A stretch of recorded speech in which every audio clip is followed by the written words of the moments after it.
That was quite a statement by the ambassador. It was legal nonsense, complete nonsense. And I'm very glad it's very quickly been retracted by the Chinese Foreign Ministry. And apparently the transcript has been deleted from the website of the Chinese embassy in Paris.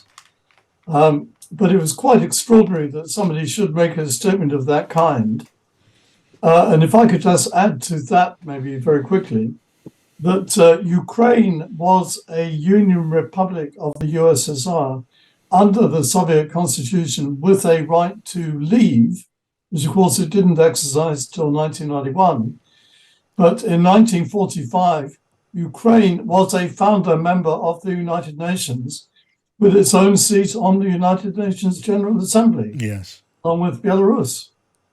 So, Bill, what on earth do you think went on here? I mean, one assumes, one takes it for granted that an ambassador of a major power, which of course China is, would be fully versed in the foreign policy of his or her country. And so to say a thing like this, as provocative of this, people are going to see this is a reflection of thinking somewhere deep inside Beijing.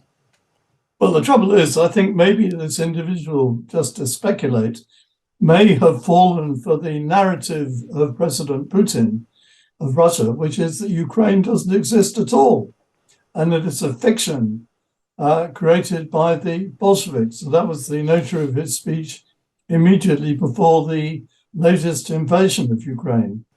So I think that is the only possible explanation. And of course, China has been very cautious, I think, in relation to what attitude it should take to Russia's illegal actions. Well, I mean, to what extent should we read very much then into these remarks by the Chinese ambassador? Is it a reflection of what at least some high up in Beijing are thinking, or was he just, I don't know, shooting from the hip and getting it wrong? Well, it's clear that Russia is pushing its narrative as hard as it can. And though it shouldn't happen at all, certainly not with a diplomat, they have maybe got through to him.